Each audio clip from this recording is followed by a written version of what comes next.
ជំរាបសួរសម្ដេចទ្រង់អាដាមលោកជំទាវអស់លោកស្រីបងប្អូនប្រិមិត្តទស្សនិកជនជាទីគោរពនិងជាទីនឹករលឹកនៅរៀងរាល់ថ្ងៃអាទិត្យបាទវេលាម៉ោង 7 ដល់ម៉ោង 8 យប់គឺទស្សនិកជនលោកបានទស្សនាកម្មវិធីរស់ពីស្លាប់របស់ទូរទស្សន៍អាស៊ីអាគ្នេយ៍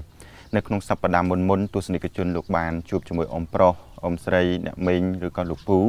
ដែលលោកបានឆ្លងកាត់នៅក្នុងរបបអាវខ្មៅបាទគឺគុកអត់ចិញ្ចាំងបាទសម័យប៉ុលពតឬក៏ខ្មែរក្រហមដែលតែងតែលើកយកនៅប្រវត្តិរឿងរ៉ាវពិតប្រាកដដែលលោកពូអ៊ំប្រុសអ៊ំស្រីលោកតាលោកជ័យដែលលោកមានបញ្ជនច្រើនបានឆ្លងកាត់ផ្ទាល់មកជម្រាបជូនទស្សនិកជនជម្រាបជូនអស់លោកស្រីបាទពិសេសគឺសម្រាប់បងប្អូនដែលពុំបានឆ្លងកាត់នៅក្នុងរបបអាវខ្មៅដែលជារបបមួយធ្វើឲ្យបងប្អូនប្រជាពលរដ្ឋយើងមានការឈឺចាប់មិនអាចបំភ្លេចបានផងដែរទស្សនិកជននៅក្នុងកម្មវិធីយើងសម្រាប់ថ្ងៃអាទិត្យនេះមិនខុសពីសប្តាហ៍មុនទេគឺមានវត្តមានអ៊ំស្រីម្នាក់ទៀតដែលអ៊ំកំពុងតែនៅខាងឆ្វេងដៃខ្ញុំបាទត្រៀមនិយាយអំពីរឿងរ៉ាវប្រវត្តិពិតរបស់អ៊ំស្រីជូនដល់ទស្សនិកជនលោកស្រីលោកបានជ្រាបហើយក្រៅពីអ៊ំស្រីនៅមានបងប្អូនអស់លោកស្រីយើងច្រើនទៀតដែលលោកមានបំណងចូលរួមនិយាយអំពីរឿងរ៉ាវពិតប្រាកដនៅក្នុងកម្មវិធីរស់ពីស្លាប់នេះផងដែរបាទប៉ុន្តែក្រុមការងារនឹងព្យាយាមទំនាក់ទំនងបាទដើម្បីអញ្ជើញអ៊ំប្រុសអ៊ំស្រីចូលរួមឥឡូវនេះយើងខ្ញុំសូមបង្ហាញអារម្មណ៍ទស្សនិកជនមកជួបអ៊ំស្រីតែម្ដងមិនដឹងថាអ៊ំស្រីមានឈ្មោះអីមានបច្ចុប្បន្ននឹងប្រមាណហើយរស់នៅក្នុងឃុំភូមិឃុំហ្នឹងគឺនៅខាងណាដែរបាទអញ្ចឹងយើងខ្ញុំសូមជូនទៅអ៊ំស្រីតែម្ដងអ៊ំស្រីជំរាបសួរបាទសុខទុក្ខអីយ៉ាងម៉េចដែរអ៊ំស្រីបាទឥឡូវហ្នឹងបាទឥឡូវហ្នឹងសបាយចិត្តបាទសប្បាយចិត្តចាបាទអ៊ំស្រីជួយជំរាបឈ្មោះនិងអាយុជូនដល់ទស្សនិកជនលោកបានស្គាល់អ៊ំស្រីផងបាទឈ្មោះផិនសមីនៅភូមិតាជ័យឃុំជ័យលាស់ស្រុកពនាលឺខេត្តកណ្ដាលនៅឃុំជ្រៃលាស់យ៉ាងនេះបាទស្រុកពនាលឺខេត្តកណ្ដាលផ្ទះបាទខ្ញុំពិតជាត្រេកអររីករាយដែលជួបអ៊ំស្រីមានប្រសាសន៍មិញនេះថាកំពុងតែមានភាពសប្បាយរីករាយអញ្ចឹងសុខភាពអីយ៉ាងម៉េចដែរសុខភាពមានគឺតិចតួចបាទអ៊ំស្រីពីមុនមកអ៊ំស្រីប្រកាសជាធ្លាប់បានទស្សនាកម្មវិធីរស់ពីស្លាប់របស់ទូរទស្សន៍អាស៊ីអាគ្នេយ៍ហើយថ្ងៃនេះអ៊ំស្រីបានចូលរួមផ្ទាល់ទៀតនិយាយអំពីរឿងរ៉ាវប្រវត្តិពិតរបស់អ៊ំស្រីជូនដល់ទស្សនិកជនលោកបានជ្រាបតើការជួបទុក្ខលំបាក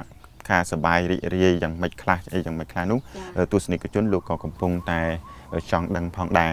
អ៊ំស្រីតាក់ទងនឹងសម័យដែលប្រទៀងប្រទង់គ្នាមុននឹងយើងចូលទៅដល់ខ្មែរក្រហមបានន័យថាទ័ពខ្មែរក្រហមនិងទ័ពរបស់លន់នល់ហ្នឹងគឺកំពុងតែច្បាំងគ្នាបានន័យថាប្រយុទ្ធគ្នាបាទចង់បានជ័យជំនះរៀងខ្លួនហើយអ៊ំស្រីពេលនោះរស់នៅតាណាហើយការរស់នៅពេលដែលគេច្បាំងគ្នាអញ្ចឹងយ៉ាងម៉េចដែរទស្សនវិជ្ជានឹងបាទខ្ញុំនៅតាជ័យហ្នឹងដល់ពេលកំពុងរៀនហោគេវាយគ្នាខ្ញុំទៅអាយុ18ឆ្នាំដល់រួចទៅគេថាហោអត់នៅកើតទេរត់ទៅនៅដេកតែនដល់ហោស្ងប់រត់មកវិញគេឡើងទៅទៀតទៅខាងណាដែរអ៊ំស្រីទៅលើខ្ញុំអត់បានទៅទេខ្ញុំរត់បច្រាស់ថយក្រោយវិញចាទៅព្រែកតែននៅពេលដែលរត់ចុះរត់ឡើងអញ្ចឹងការរៀនសូត្ររបស់អ៊ំស្រីពេលនោះរៀនបានស្រួលបួលទេឬក៏យ៉ាងម៉េចដែរអត់បានរៀនអីអត់បានរៀនសម័យហ្នឹងលន់នល់គេហៅថ្នាក់ទី11ថ្នាក់ទី11រាប់ពីទី12 11 10មកក្រោមវិញបាទអញ្ចឹងអ៊ំស្រីពេលនោះរៀនទី11ចាបាទពេលដែលគេច្បាំងគ្នាអ៊ំស្រីរត់ទៅជាមួយពុកជាមួយម្ដាយឬក៏យ៉ាងម៉េចទៅជាមួយឪពុកជាមួយម្ដាយជួបជុំគ្នាទេដល់ហោតែនៅកន្លែងរេតតែនហ្នឹងគូគ្រួសារខ្ញុំហ្នឹងគេចូលទៅដឹងខ្ញុំដល់ចូលទៅដឹងខ្ញុំការខ្ញុំអីបានថា3ខែបែកនេះហ្នឹងរត់ទៀតក្រុងភ្នំពេញអត់ទេ នៅទី តលាក់ តលាក់ក្របបែក ចាតលាក់អូតលាក់តាហ៊ានលុនណុលក៏លុនណុលតា ម៉ែក្រហម ម៉ែក្រហមក៏ខ្មែរក្រហម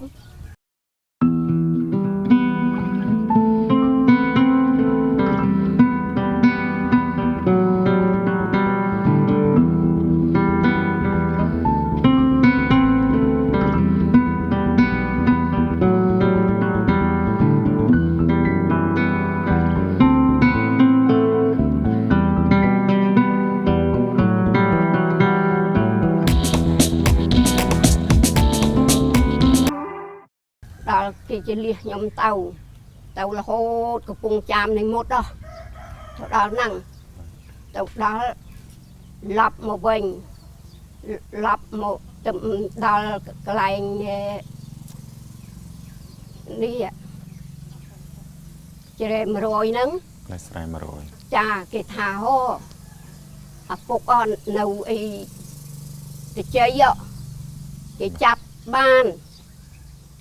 ខាងណាចាប់អំស្រី ម៉ែក្រហម ខាងតបខ្មែរក្រហមចាប់គាត់បាន ហើយដល់នេះខ្ញុំហ្នឹងគូសុំគេមិនមិត្តឯងចង់មួយទៀតអី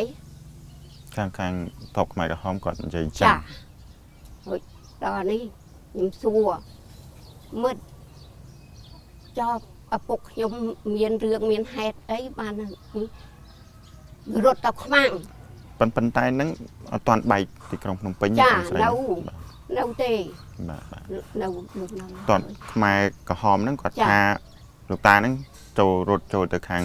ខ្មាំងហ្នឹងគឺខាងលុនណល់ទៅហ៊ានលុនណល់បាទ អូយខ្ញុំឯនោះទៅដល់ជ្រែ100បាត់ហើយហ្នឹង បាទ ដល់រួចទៅគេជួបថានោះពុកមីឯងគេច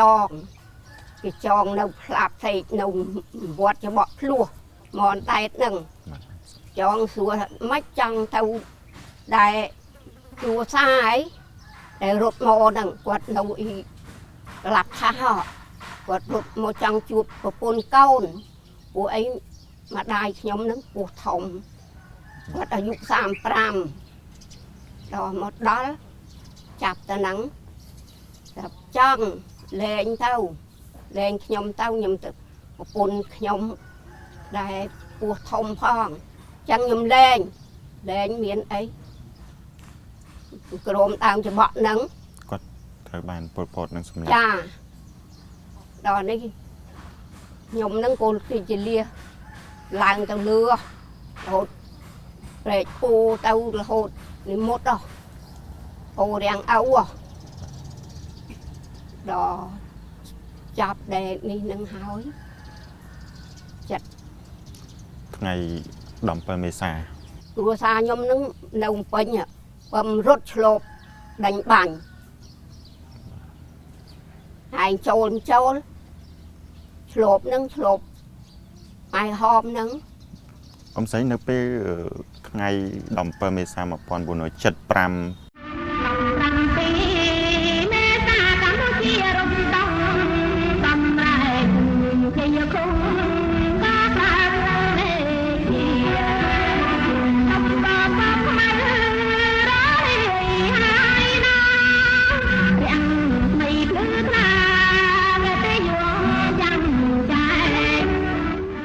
បែកទីក្រុងភ្នំពេញអ៊ំស្រី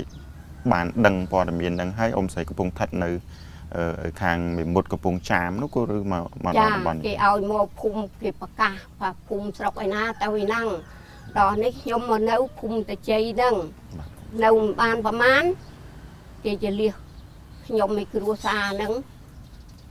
ទៅអីនេះខ្លាក្រហឹម ខ្លាក្រហឹម ចា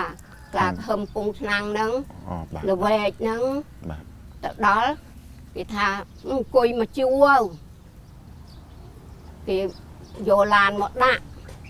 ដល់ខ្ញុំនឹងចាំព្រោះខ្ញុំពោះធំផងទៅដល់ខ្លាក្រហឹមហ្នឹងគេអត់ទាន់ចងទេបានកូនប្រហែលសម្រាលប្រហែលបានមួយខែគេយកកូនខ្ញុំហ្នឹងទៅដាក់កន្លែងកម្មា2ស្រីមួយប្រុសមួយ បាទ អញ្ចឹង គ្រួសារខ្ញុំហ្នឹងគេឲ្យនៅមើលកបីគាត់គូ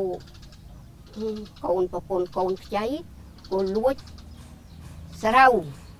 ដំកំភួយហ្នឹងដំតោអញ្ចឹងចាប់វាមកពីក្រោយវាចងគ្រួសារខ្ញុំហ្នឹងទៅគ្រូថាឥឡូវគេលែងឲ្យនៅនឹងហើយគេឲ្យតែនៅចុងជើត្រាចបញ្ជូនពីចាកន្លែងខ្លាចហឹមនឹងចាទៅកន្លែងចុងជើត្រាចនឹងអត់ទៅគូខ្ញុំនឹងគេឲ្យខ្ញុំទៅដែរសមមិត្តអត់ឲ្យហៅនេះទេសមមិត្តបងកពោះហ្នឹងហើយដល់នេះថាកុំវាយគ្រួសារខ្ញុំព្រោះអីខ្ញុំឃ្លានខ្ញុំកូនខ្ចីស្រាប់គាត់មិននេះទេគាត់យកទៅអាកន្លែងមកកន្លែងហ្នឹងទូចខ្ញុំមកក៏លួចមើលលួចចឹងអាស្បោងកៅស៊ូយើងស្បោងផ្លាស្ទិកមួលច្រកយើងមួលនេះចឹងទៅត្រឡប់ឈឹងដឹងខ្លួនវាយទៀតវាយសួរថាហែងនៅស្រុកណាហែងនៅស្រុកភ្នំពេញហ៎គ្រួសារខ្ញុំថាអត់ទេខ្ញុំនៅព្រែកតាតែនអញរោមមុខអតាឥឡូវឯងមកលួចស្រូវនេះទៀតទៅគេចងគ្រួសារខ្ញុំនឹងនៅមុខអាហ្នឹងមេបាសបោព្រោះអញ្ចឹងតែដៃខ្ញុំកាលហ្នឹងអាយុប្រហែល25ខ្ញុំនឹងអាយុ18ចាដល់ចឹងគេនៅកូននៅដៃគេទៅយកមកតែមានតែឆ្អឹងទេកូននោះចាប់គ្រួសារខ្ញុំនឹងតែគេយកយើងទៅងាប់ហើយទិញធွာទៅវាទឹកដោះម្ដាយថ្លៃជួបនេះម៉ែពុកវិញម៉ែពុកឯណាម៉ែពុកស្លាប់បាត់ហើយចាប់ទៅគេចងដល់ក្នុងព្រៃសត្វតែក្នុងស្បែងហើយខ្ញុំទៅចាប់ពីរុញបើកច្រកចឹងទៅព្រះអង្គម្ចាស់ហើយប្រហោងក៏ប៉ុណ្ណឹងដែរដល់នេះចុងប្រហោងយ៉ាងម៉េចដែរប្រហោងដែរអង្គុយនឹងគេដាក់គុកគេចងចឹងហើយគេដាក់គុកក្នុងព្រៃខ្លងហ្នឹងចាក្រែនឹងប្រហែល300ម៉ែត្រដែរគេសួរចឡោយទៅដល់ហ្នឹងមាននឹងធ្វើអីមាននឹងថ្ងៃខូចសិលធွာទេអីចឹងឲ្យតាំងខ្ញុំគ្រួសារខ្ញុំមកកែឆ្លោយស្រួលបួលមកយ៉ាត់ងាប់អត់បានឃើញជួបមុខខ្ញុំចាប់នៅចឹងrồiនៅឆ្លោយតនេះថ្ងៃមិនឆ្លោយរុកអាណោចតែធំណាបកាច់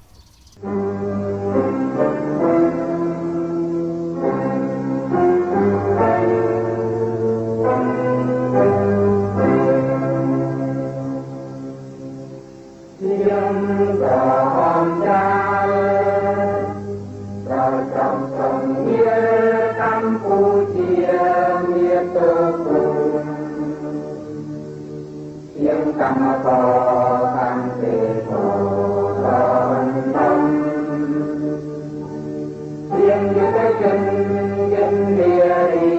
បណ្ដេវ័នជាតែខ្លាយជាអំណំសង្ឃាតទូមុន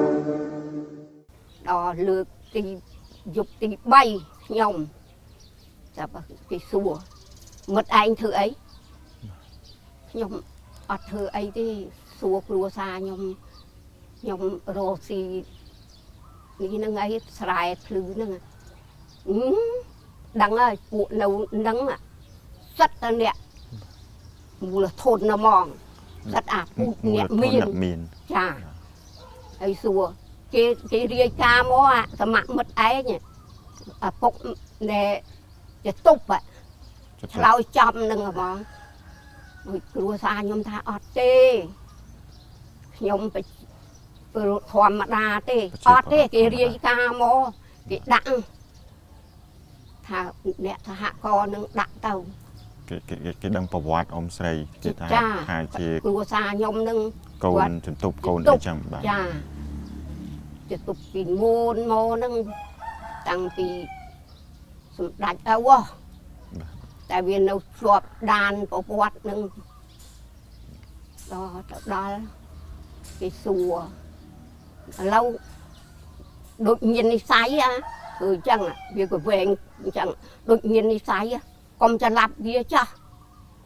หาจังđóจังเต้าđây nhom thà xong đồ chưa hai bạch đồ đi hai nấu mày ngày nấu miệt miệt vào ban năng sắp đó rồi tao đó ngày chanh tay hào mai đua xa nhom trường quạt cha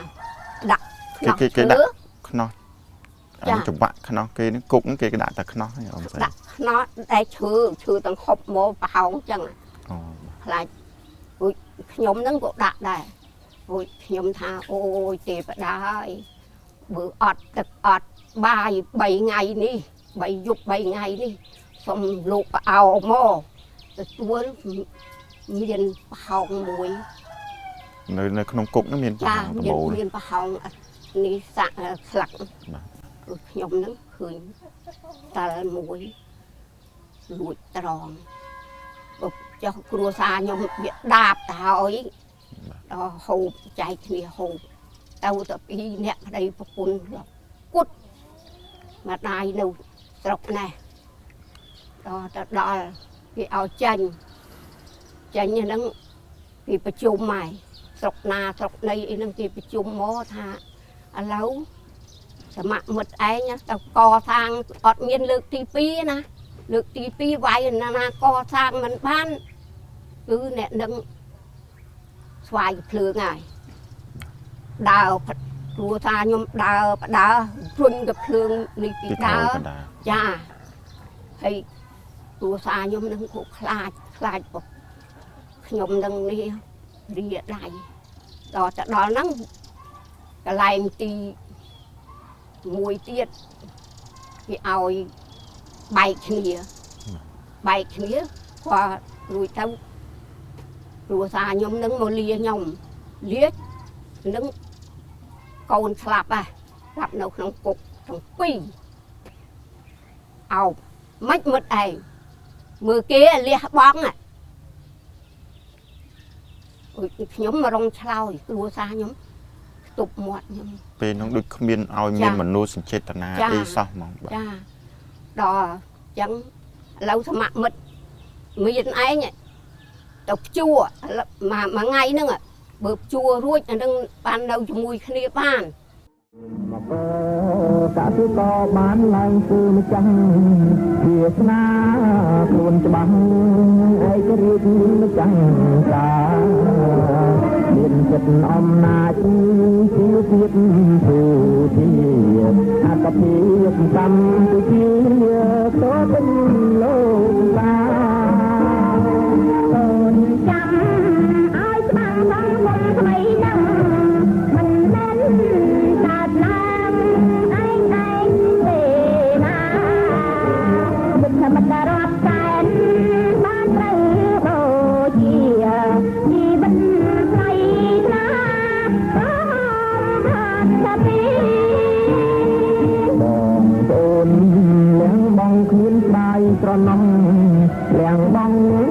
chiêm tròn leng bong chỉ vì đầm đầm rót âm na chi đi chân sọc này một đằng nông đây lấy rót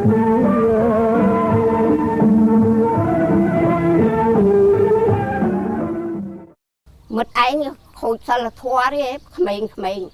ôi nhóm phụ đau giờ cả đám mà pi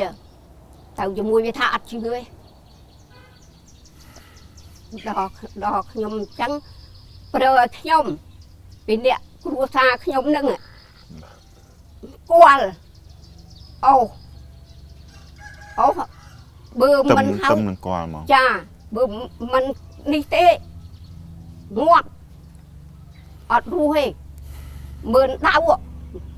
đau hôi đó cũng bọn nó mày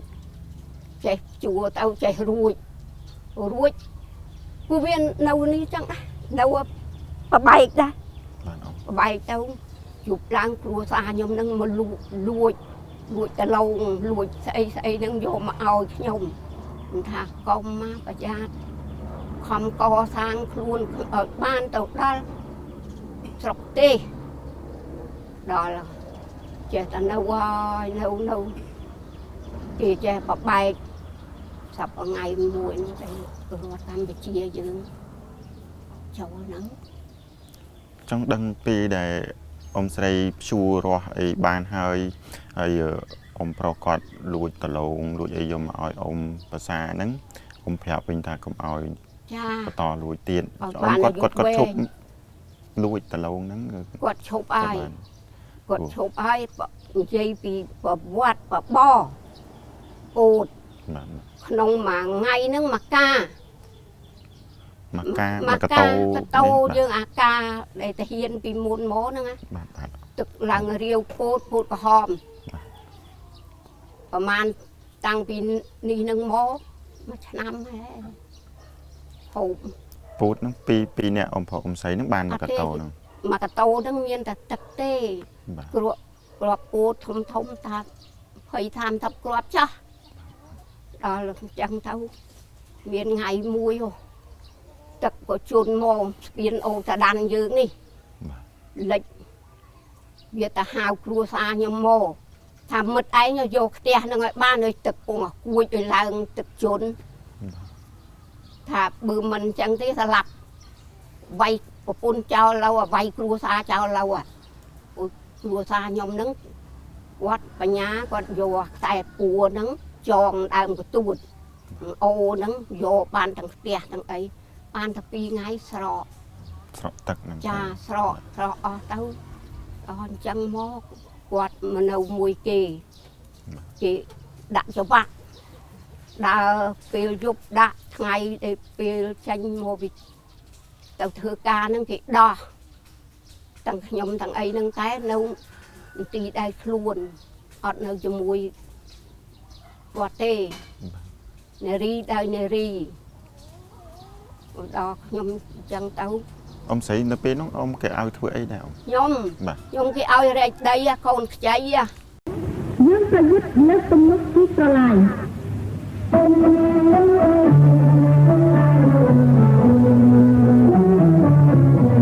mong bốn tiếng ông phải sống tiếng lại tạm khi nhốt đây không nữ cùng nục chẳng từ chẳng không hấp dung sai sọp xong ngắt con cục tục xong răng xong rắp con cục tục xong răng nhắm tâm băng tục tận tâm nế tục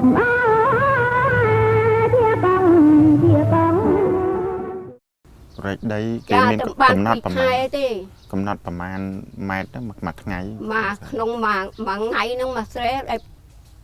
kịp ấy bữa ọt bán quạt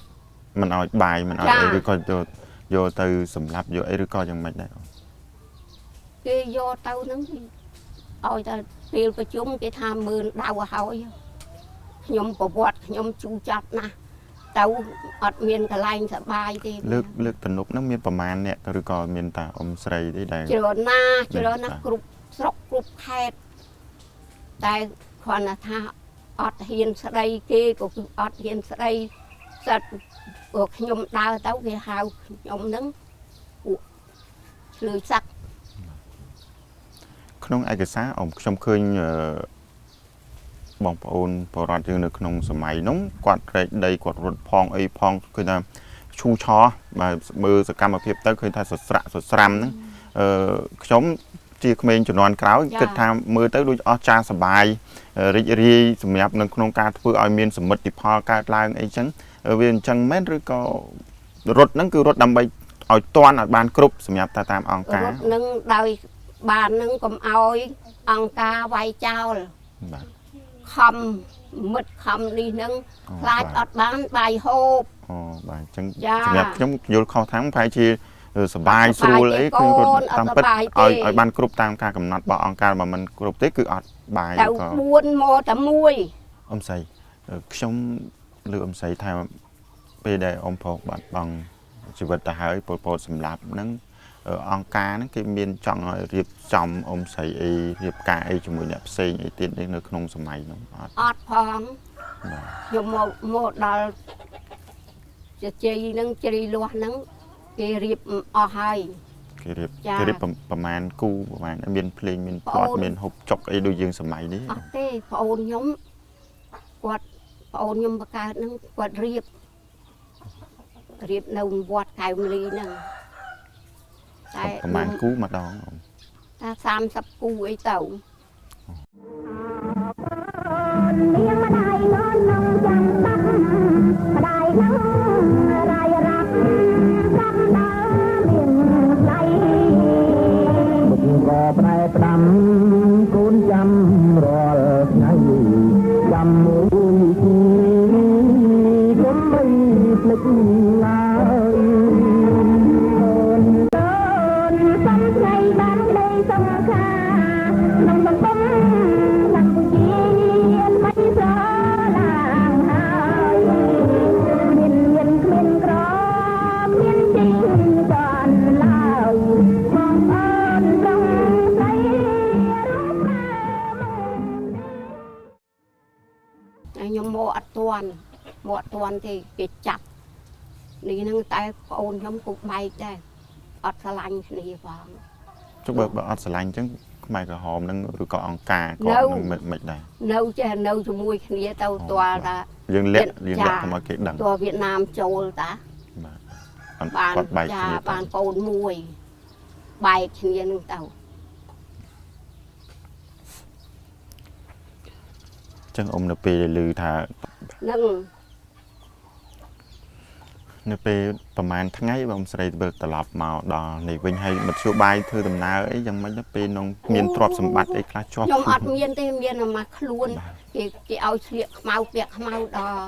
មកដល់តាណាទេគេមកអាណយធំមកតែឯងស្លៀកខ្មៅពាក់ខ្មៅមកដូចខ្ញុំថាទៅដល់ស្រុកដល់ភូមិខ្ញុំដុតចោលហើយដុតខោអាវនឹងចោលបើយើងកម្មាចឹងដែរបើយើងអត់វត្តករុំចឹងទេគឺនេះ គេថាយើងខ្មាំងគេអត់តាមគេឬក៏មិនអ៊ំ ចាគេថាអង្គការយកឲ្យហូបស្រួលដេកស្រួលព្រះអង្គហើយដេកស្រួលអីមើលយប់ឡើងដាក់ខ្នោះថ្ងៃឡើង ដោះឲ្យទៅធ្វើការ ចាបបពោតនឹង ហូបចុកអត់គ្រប់ ចាតាំងពីជាលះនឹងទៅរហូត ពេលនោះអ៊ំស្រីមានឈឺមានស្កាត់អីបើអ៊ំស្រីកូនខ្ចី អត់ចេះឈឺដែរចេះគុណបនជួយដែរអត់ឈឺអីទាំងអស់បានគ្រួសារនឹងចេះតែលួចនេះលួចនោះមកដែលកូនខ្ចីនឹងមកចាប់ត្រឹមដែលគេទៅផ្ទាន់គាត់កំពុងវាយកដាំយកកមែលមួយនឹងក្នុងដីនឹងដាំឆ្អិនឡើយឆ្អិនដែរហូបទៅហើយគាត់ទៅឃ្វាលកបីទៀតតមគេមកទាន់ហ្នឹង គាត់ក៏ស្លាប់ អត់ទាន់ស្លាប់ទេគេចងខ្ញុំនឹងមួយគ្រួសារហ្នឹងទាំងកូនទាំងអីហ្នឹងទៅបញ្ចូលគុកអត់ជាងហ្នឹងត្រឹមហ្នឹងអាប្រវត្តិខ្ញុំប្រវត្តិជូរចត់អត់មានស្រួលនេះទេរត់ជាមួយតែគ្រួសារហ្នឹង ធម្មតានៅពេលមានពុះពងសម្រាកូនអញ្ចឹងមានការហូបចុកគ្រប់គ្រាន់ត្រូវការរក្សាបំពន់កម្លាំងសុខភាពអីប៉ុន្តែពេលនោះគឺអត់មានតតែសោះ ចាមានគេចែកមួយថ្ងៃកកូនខ្ចីហ្នឹងមួយថ្ងៃមកកំប៉ុងតើដល់គ្រួសារហ្នឹងរទៅសុំគេខ្វៀលកបីខ្វៀលគូហ្នឹងទៅចេះតែដំចេះតែហូបទៅ ตัวละกี่ดังนั้นเต่าสลับขนมกุกกอน បាទ หมดขยมเอ้รัวซาไก่ใบเจ้าไงเด็บใบนั้นรัวซาnhómตาแจะหยุดนั้นกวาดลูนเต่าเอาไปง่ายได้กวาดลูนเต่าท่ากรมรถเต่าลัดตึกลัดยะรถโมก้าโอ้ไอ้หรือโซรถคำเจี๊ยบใบจ้อยเป็นโซเลยเนี่ยยีนามโจรเวียดตามด้าน បាទនេះអ៊ំចង់មានប្រសាសន៍ថានៅពេលដែលអ៊ំផុសនៅមានអាយុជីវិតនៅឡើយប្រាប់អ៊ំស្រីថាឮដំណឹងថាទីក្រុងភ្នំពេញយើងនេះមានខាងវៀតណាមមានតបណសេចូលមក ចាហ្នឹងហើយ បាទនៅមានចាំថានៅថ្ងៃទីប្រហែលខែ អត់ចាំភ័យស្តក់ស្លុតវាដូចនាងកដាចាហើយ ក្នុងចិត្តអ៊ំពេលនោះបើរស់ស្ដាប់ទៅលំបាកគ្រប់បែបយ៉ាងគ្មានសិទ្ធិសេរីភាពអ៊ំដែលលួចបន់ថាសូមឲ្យអ្នកណាមកជួយ ចាខ្ញុំបន់ខ្ញុំថាបើខ្ញុំបានរស់នឹងឲ្យដែលអ្នកណាដែលមកជួយខ្ញុំនឹងឲ្យបានឡើងធំហើយបានកាន់កាប់ប្រទេសជាតិ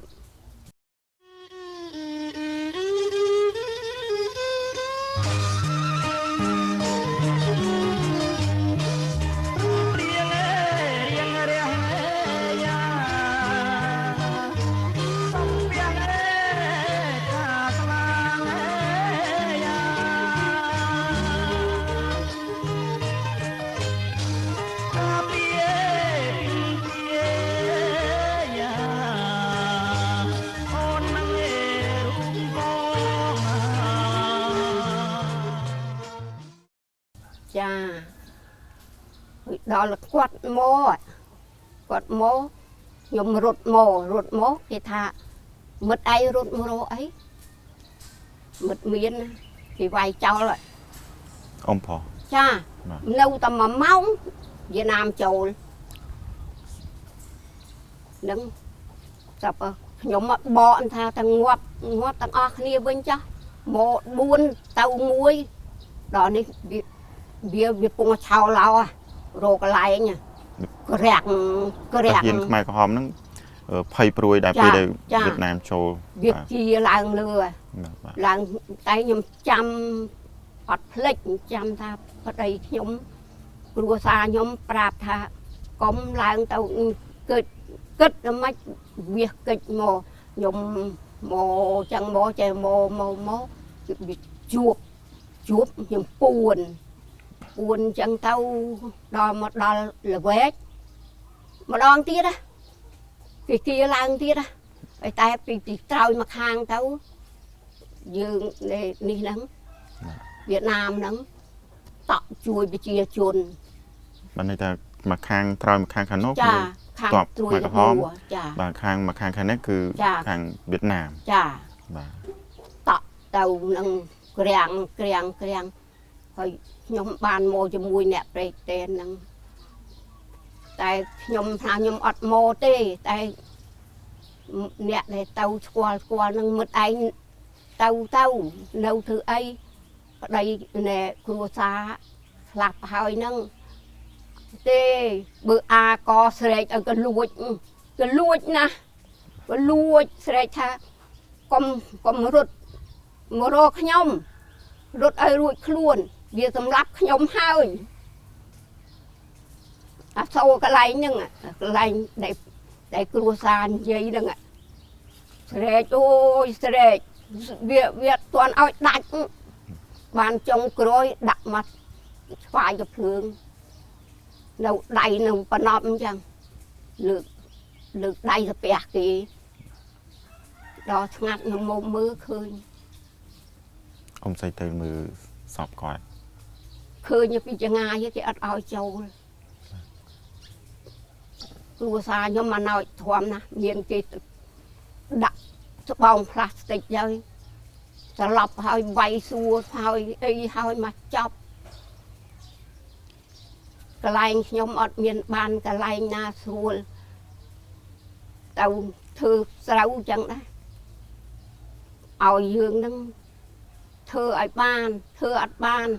ខ្ញុំមានអត់ គេកំណត់ប្រមាណដែរអ៊ំស្រីបាទពេលនោះ ច្រូតកន្លះហិកតា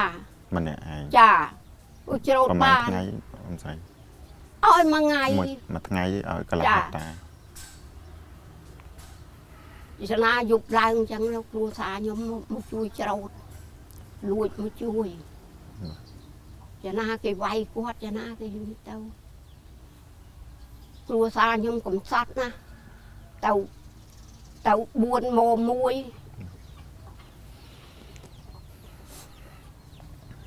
ចឹងបាទគេសួរនៅឯណាថាអូយប្រវត្តិខ្ញុំជូរចត់ដល់2នាក់គ្រួសារអត់មានញាតិមិត្តណានេះទេ ពេលដែលអ៊ំប្រុសទៅខ្មែរក្រហមនឹងសម្លាប់ទៅអ៊ំស្រីមានញាតិមិត្តណាទៀតទេឬក៏នៅសល់តែម្នាក់ឯងបន្ទាប់ពីកូនទាំងពីរ ឥឡូវហ្នឹងហ៎ អត់ទេនៅពេលសម័យនោះអ៊ំ ខ្ញុំមកជាមួយអ្នកភូមិ មានតែម្នាក់ឯងនិងជាមួយអ្នកភូមិ ចា បាទ តនេះខ្ញុំអត់ចូលនឹងទៀតខ្ញុំខ្លាចរហូតខ្ញុំខ្លាចថាគេសម្លាប់ប្តីហើយសម្លាប់កូនហើយខ្ញុំនៅព្រែកកែនតលថាគេអ្នកភូមិនឹងគេទៅថាអត់ទៅទេម៉ែនៅផ្ទះហ៎ អ៊ំលោកជ័យគាត់នៅមាន ចា ប្រជជន នៅ ដែរ ពីអ្នក បាទ បងប្អូនខ្ញុំនឹង4នាក់ទៀត បាទ ទៅថាស្អែងទៅស្រុកគេនឹងគេចលះទៅតែម្ដងណា ត្រឡប់មកជួបគាត់វិញបាននេះដោយសារមូលហេតុអីអ៊ំស្រីពេលនោះ នឹង វៀ ដោយ តណាម សារ ចូលហើយរណសេរីសង្គ្រោះជាតិចូល ចា បាទ បានតែហ្នឹងបានខ្ញុំខ្ញុំថាខ្ញុំស្រែកថាជឿយោខ្ញុំរស់ហើយបានសម្ដេចហ៊ុនសែនជួយយកបានប្រជារាស្ត្រប្រជាជនរួចពីសម័យប៉ុលពត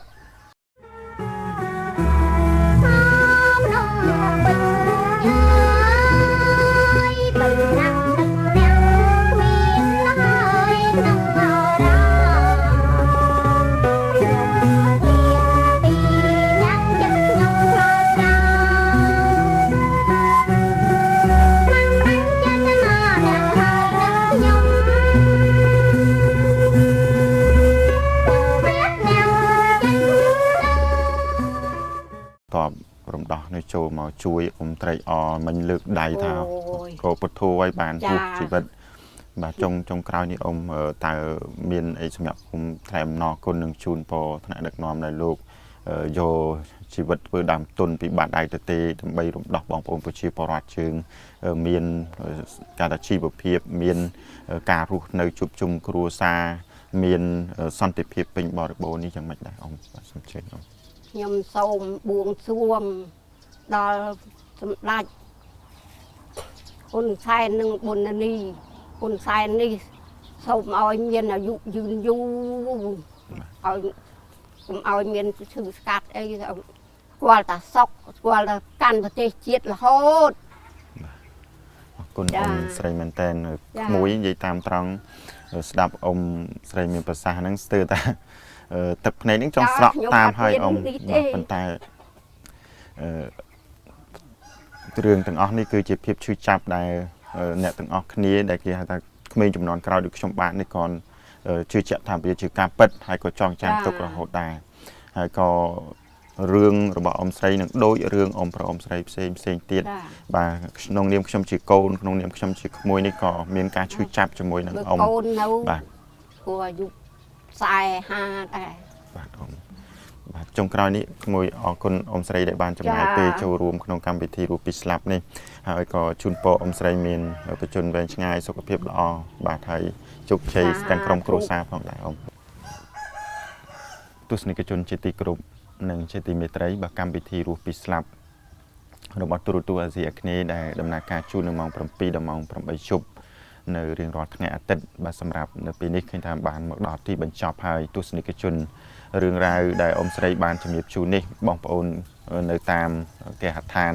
ដែលលោកទស្សនាយើងខ្ញុំជឿជាក់ថាបងប្អូនខ្លះដែលមានប្រវត្តិមានរឿងរ៉ាវដូចហ្នឹងក៏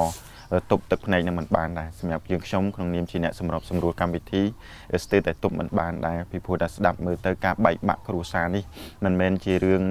ល្អមិនមែនជារឿងដែលទៅសប្បាយបាទគឺមានការជឿចាប់ខ្លាំងមែនទែន